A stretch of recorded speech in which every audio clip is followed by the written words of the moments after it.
Welcome to the Payoff Pitch presented by D&L Window Tinting on Phantom Radio. I'm Paul Valley. And today we're going to start with Chris Davis. I know we've talked about him ad nauseum, but for me, it's not just numbers. I'm going to stand on the soapbox here and go off on a little bit of a tangent. Chris Davis, as we all know, set that Major League record for hitless at-bats to start the season. I think he started 0 for 33. He went 0 for 54 overall before it was all said and done. Between last year and this year before he got a hit. Since he broke that streak, though, 9 for 25 with 3 doubles, 2 home runs, and 8 RBIs in 9 games. That's a 600 batting average. But that's not what I want to talk about. I've had a number of people come up to me and talk to me about how Chris Davis is noticeably smaller than he was before. First of all, Chris Davis is still a big guy. He's still a big man.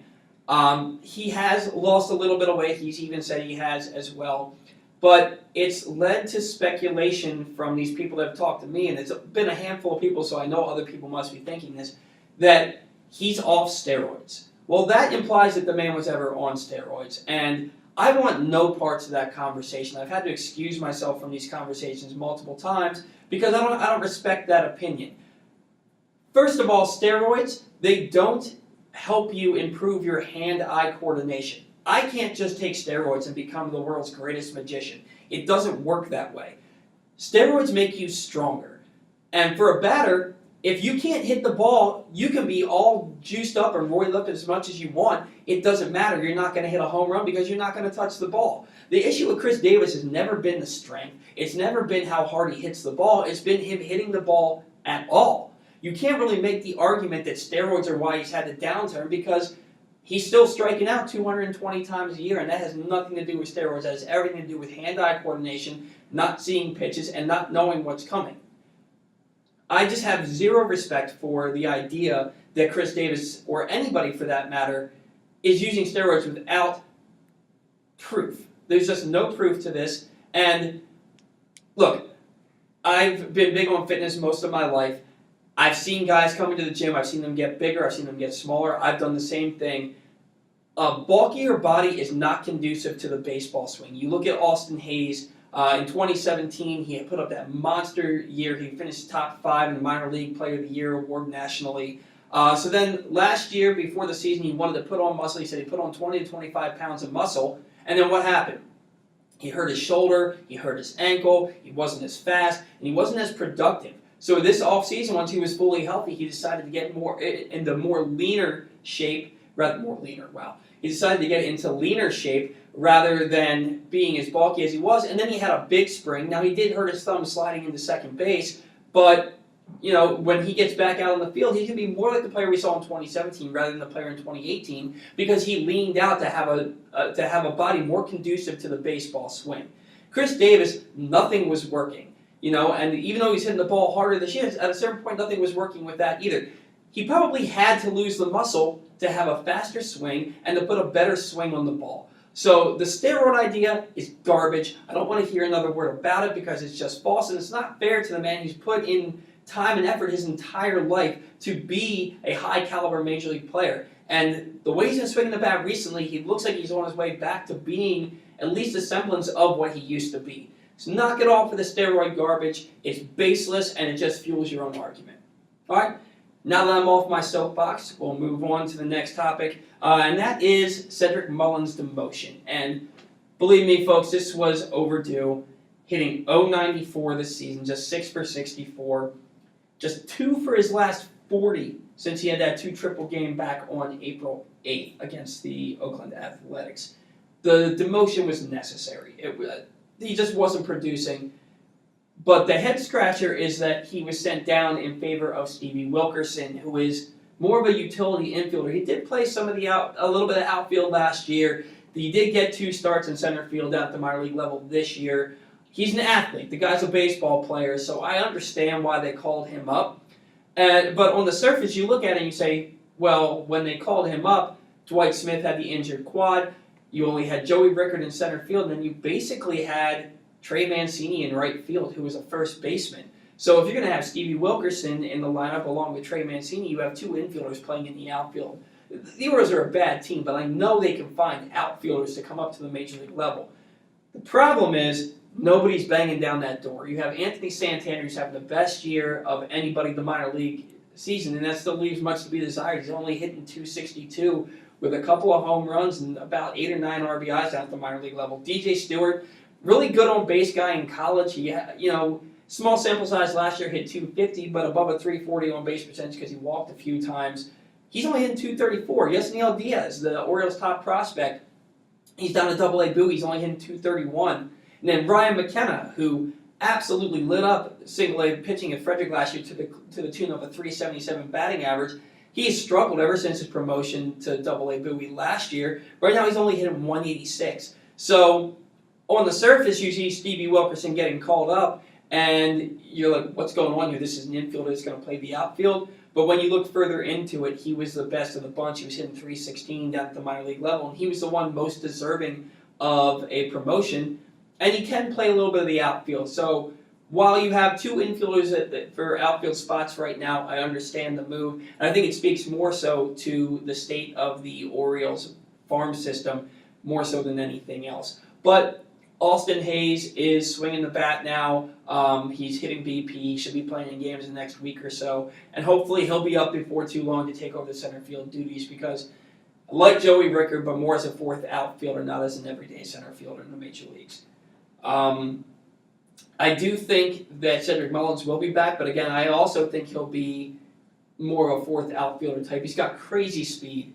I don't think we're ever going to see him hit 280 to 300. He might have a ceiling at a 260 hitter at the major league level, but I envision more of a role like a Jared Dyson type for him, where he's the late defensive replacement, he's a pinch runner, and he's somebody who gets the occasional spot start once or twice a week. But I just, at this point, just based on the eye test, and we all know that there's more than just the eye test when it comes to baseball, I don't see Cedric Mullins as an everyday player at the major league level. Now, it's up to him to prove me wrong, and who am I? But I'm not the only person that feels this way. So we'll see how that goes. Hopefully he can go down to AAA and get some confidence and get his feet back on the ground and be back up sooner than later, because Austin Hayes, when he comes back, is going to be knocking that door down too.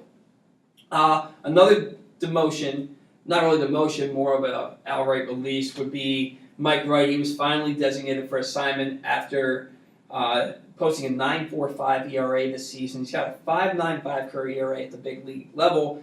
He was always successful in the minor league level, and the Orioles had a lot of hopes for him. And even Brandon Hyde said that after DFAing, had the hopes that Wright clears waivers and stays in the organization because he's got the stuff to be a successful big league pitcher, but it's more about location. And his location, unfortunately, is more often than not over the middle of the plate and then getting, rocketed all over the ballpark.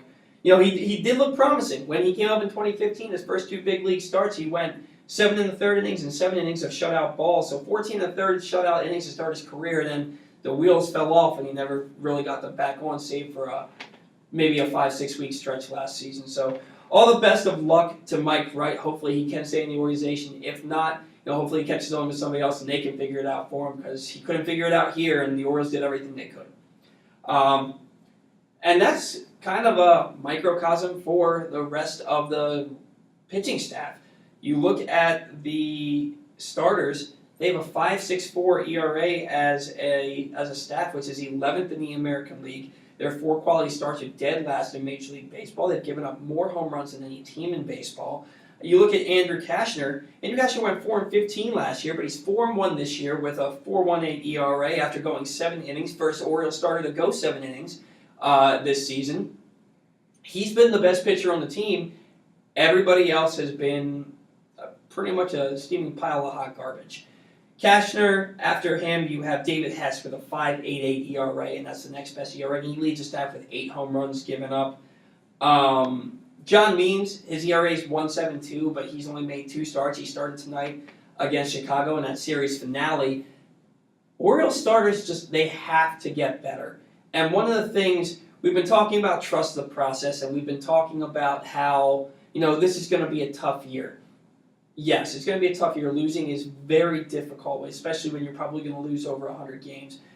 But what makes it that much more difficult is when you see a lineup that wasn't expected to produce, they're actually producing. And then the pitching staff, with a couple of veterans in Dylan Bundy and Dan Straley and Alex Cobb and Andrew Cashner, they're not getting the job done. And that's the most difficult part about watching this season, seeing your offense score runs when you wouldn't expect them to, and then seeing the pitching staff give it up. It's been brutal. 59 home runs in 25 games, and that's including 2 of the last 3 games not giving up a home run at all. So it's just been really difficult to watch. They gave up 11 home runs in that doubleheader against the Twins on Saturday. They have 6 guys between the bullpen and the starting rotation that have given up 5 home runs or more this year, which is totally unacceptable, even on a rebuilding ball club, if you ask me.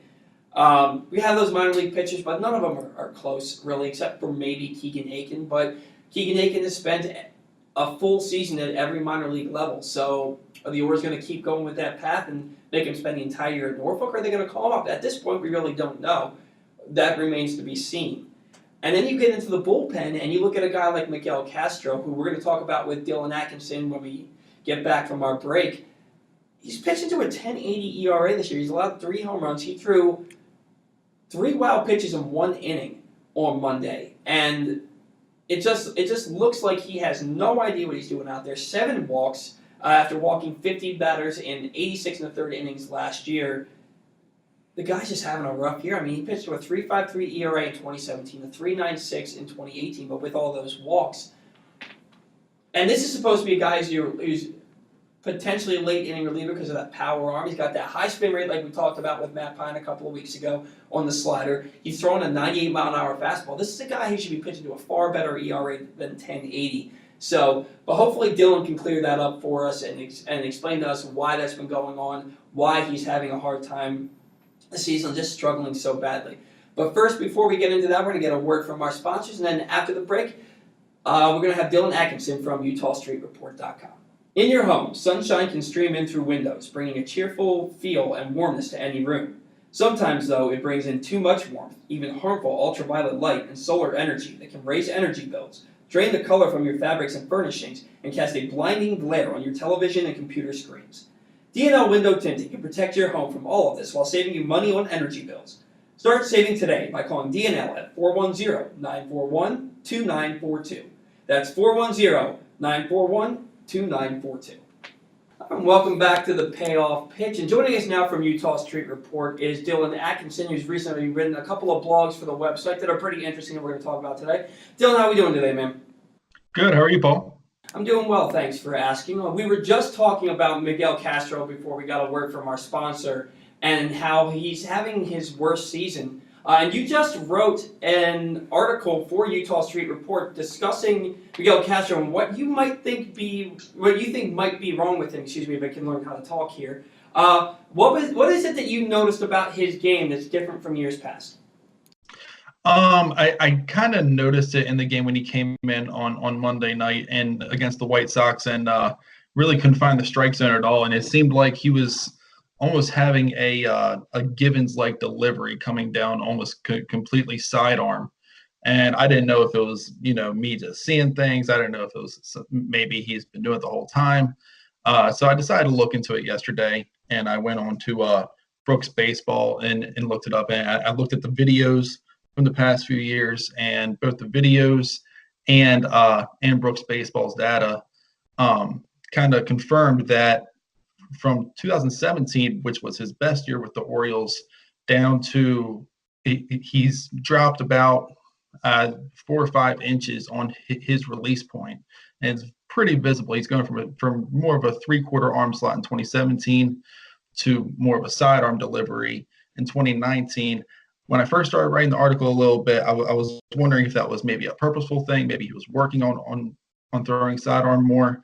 But then Castro revealed to Rock Kabako of MadisonSports.com that he noticed in videos from the past few years to this year that his arm slot has dropped, and he's going to be working with Doug Brocail, the pitching coach, to fix that and get his arm back up.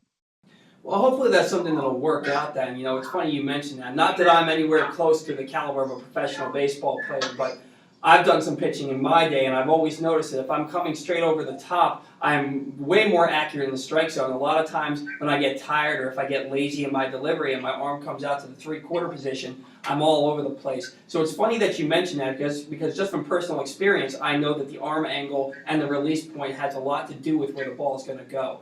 So you mentioned that Rock mentioned that. You mentioned that that Castro's going to get with Doug Brocail to work on that. Have you had any opportunity to see any other pitchers? Because this team's given up a ton of home runs. They set a record for home runs in the month of April, and we still have about a week left in the month. Is there anything else that you're noticing with the pitching staff that is causing them to, elevate their pitches and just have a lot of balls knocked out of the ballpark? Nothing as clearly visible physically as Castro has been. I think it's just a thing of some guys maybe not being able to repeat their mechanics fluidly and consistently. There's nothing as visible as Castro, but it's just guys just having poor command and leaving the ball over the middle of the plate. I know some guys have talked about the baseballs being different this year because Major League Baseball is hitting home runs so much more than they were last year at this point. But that doesn't take away from the fact that the Orioles are allowing a whole lot more than everybody else. Well, and I'm glad that you mentioned the baseball, the people having issues with the baseball, because they just started using the Major League Baseball at AAA, and home runs are up in AAA. And you have all these pitchers in the majors that are complaining about the baseballs, and you have everybody saying, oh, they've been tested, and there's nothing different about them. I call BS on that. I mean, the balls have to be different if you start using them in the minor leagues and the home runs immediately go up too. Oh yeah, I totally agree with you there. Obviously, there has been over the past few years, everybody's changing their approach, trying to get on the better launch angle, better swing path, but that's only going to do so much. I mean, for both AAA and Major League Baseball to be skyrocketing with the same baseballs, there has to be a change in that. And I guess the best way for a pitcher to combat that is to change it up, so to speak, when they're throwing their pitches. Have the hitters guessing. And with that in mind, you also wrote a blog about John Means and the disparity between his fastball and his changeup. Can you talk to us a little bit about that? I wanted to look into it a little bit because John Means was never regarded as a top prospect in the Orioles system. The highest he's ever been ranked was 29th on MLB Pipeline in 2017. And it's kind of funny because when he was ranked then as a prospect, he was known as a guy that might be a long reliever. He's not going to miss many bats. He has an okay fastball. He has a pretty good curveball and everything. And now the curveball is what he's throwing the least out of his whole arsenal. He's actually using it very sparingly, as well as the slider. The slider a little bit more. But I decided to look into his two-pitch mix with the fastball and changeup. He's picked up on a little bit of velocity this year, throwing around 92, 93 miles an hour. I think he's topped out around 94. And his changeup has gone as low as 77, 78 miles an hour. And he's been able to generate, on average, around a 12 mile per hour gap in between the fastball and changeup, which has really helped him keep hitters off balance. And I know he's starting tonight. I'm hoping he can keep going with that success in the rotation. I'm not sure just how much success he will have as a starter, though. I did write that I do think he'll continue to have more success in the pen, being a two-pitch mix. But to have that success going forward, I think he's going to have to incorporate at least an average breaking ball going forward. All right, and you did mention in that article that he had the highest average velocity on his fastball, if I'm remembering correctly, of anybody that has that big of a gap between their changeup and their fastball. Is that correct? Yes. So for anybody who had a fastball that was under, a changeup that was under 80 miles an hour, Means has the highest fastball of all of them. So it really does show how big of a gap there is there. Especially when you consider the fact that his arm speed when he throws a pitch looks exactly the same whether he's throwing the fastball or the changeup. That probably really keeps hitters off balance. We've seen some really funky swings out of some hitters where they just kind of look foolish in the box up there. So it's nice to see John Means having that success. I did read in your article, and like you mentioned, that you think he'll probably have more success as a reliever than a starter, and that's been the case so far this year. I do think he's run into some bad luck as a starter. You look at that game against the Athletics where he gave up 5 runs in the second inning and only 1 ball left the infield, and unfortunately that was a 3-run home run that led to that 5-run inning. But I think that still remains to be seen. I do agree with you. I think he needs to learn how to throw his breaking ball a little bit more and a little bit more effectively if he wants to remain in a starter's role. But either way, it's nice to have somebody on this pitching staff succeeding because, like we said, so many people giving up home runs, and you even see these pitchers in battles like David Hess the other night. He had a 1-2 count on James McCann. Really good battle between the two, and he ends up losing the battle by giving up a 3-run home run. And that's been the Achilles heel for the Orioles this year, wouldn't you say? Yes, it absolutely has been. I mean, the long ball has definitely been killing them, more so than anybody. I also looked into it. David Hess is giving up absolute bombs right now. He's given up more home runs than Bundy so far, and everybody's talking about Bundy. So he's definitely been prone to the long ball just as much as anybody, if not more. Also looked into Baseball Savant, and they're showing that he's given up some of the highest exit velocity and most barrel balls more than almost anybody in the entire league. It's around second or third in all of Major League Baseball right now is David Hess, giving up that. So that he's had some rocky outings aside from that no-hit performance in Toronto. He's usually a big hit or miss guy. I have seen some people say that they'd rather see Hess in a reliever role because he has a strong mix between the fastball and slider, but not much after that. They kind of want to see him, especially since he's reaching back for 94, 95 in his starts. If in a one-inning performance, he can just go with a fastball slider mix without throwing in there his below-average changeup and curveball. Just go fastball, slider, see if he can pump it up to 98 or so. Right. And, I do remember I was asked last year about David Hess when the Orioles were really struggling at the beginning of the year. I mean, they struggled all year, but the pitching was the main problem all season. And the Orioles were never really all that high on David Hess. And then he had some great seasons in the minor leagues. They brought him up last year. He pitched well down the stretch. Had a good couple of starts when he first came up and then got rocked a little bit after that. I think a reliever role might be what is best for him because his stuff after that fastball and slider that you mentioned is not that overwhelming. And, if you're only going to have two really effective pitches, you're probably better suited for a relief role. So. I totally agree there. And unless, in John Means' case, unless he develops a strong breaking ball, he's probably better suited for a reliever role as well, as we said earlier.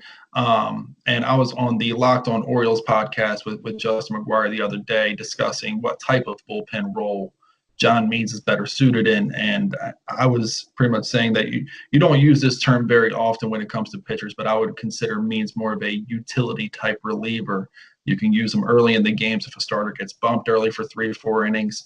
And as he showed in Tampa Bay, he threw those 2 scoreless innings and extra innings with 4 strikeouts in clutch situations. So he's kind of a guy that I would say that it was kind of a role that Miguel Castro was used in 2017, where he was kind of back and forth. He would be used as a long reliever, middle reliever, once in a while as a setup. That's something that Means could be for the Orioles this season. Yeah, I fully agree with you, and the Orioles certainly need somebody to step up in that bullpen and kind of shut the door on some opposing teams because the Orioles have lost a lot of leads late in the game.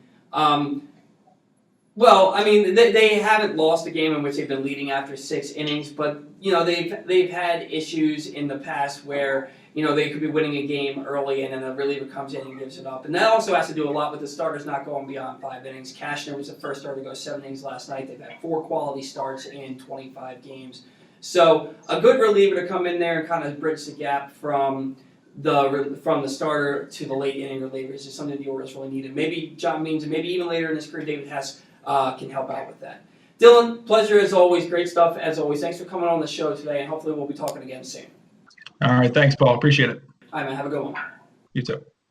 And that's almost going to do it for us here today on the Payoff Pitch. I do want to go over the Nerd Stat of the Week. We haven't done that in a while, so today we're going to talk about FIP, which is fielding independent pitching. And in layman's terms, fielding independent pitching takes a pitcher's 3 true outcomes, strikeouts, walks, and home runs, and uses a formula to calculate an ERA-like number.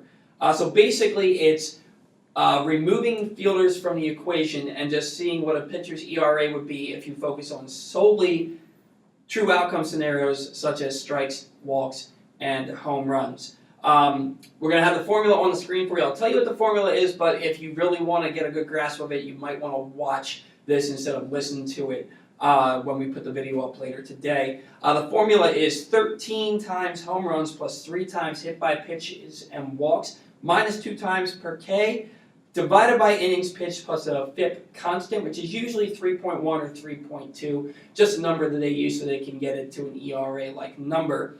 So basically, you're looking at it in the same context as ERA.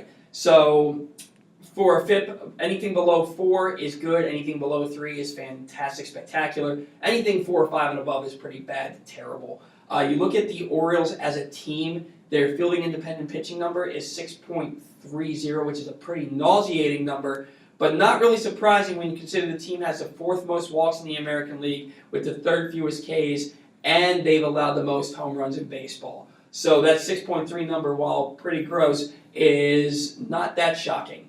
For individuals, Andrew Castro leads Orioles starters with a 5.10 FIP. Again, not a great number, but that's to be expected. Evan Phillips leads the team with a 2.88, which means that he's not only passing the eye test, but he's also passing the analytics test as well. Evan Phillips had a really good spring, was good in his short appearances down in minor leagues, and now back up on the Major League club. He's having a really good start to his season. So 2.88 is a spectacular number for FIP there. So that's our Nerds out of the Week, fielding independent pitching, focusing on a pitcher's 3 true outcomes, strikeouts, walks, and home runs. That's going to do it today for the Payoff Pitch presented by DNL Window Tinting on Fanimal Radio. Thanks again to my guest, Dillon Atkinson from EutawStreetReport.com. And as always, I'm Paul Valley. Thanks for tuning in.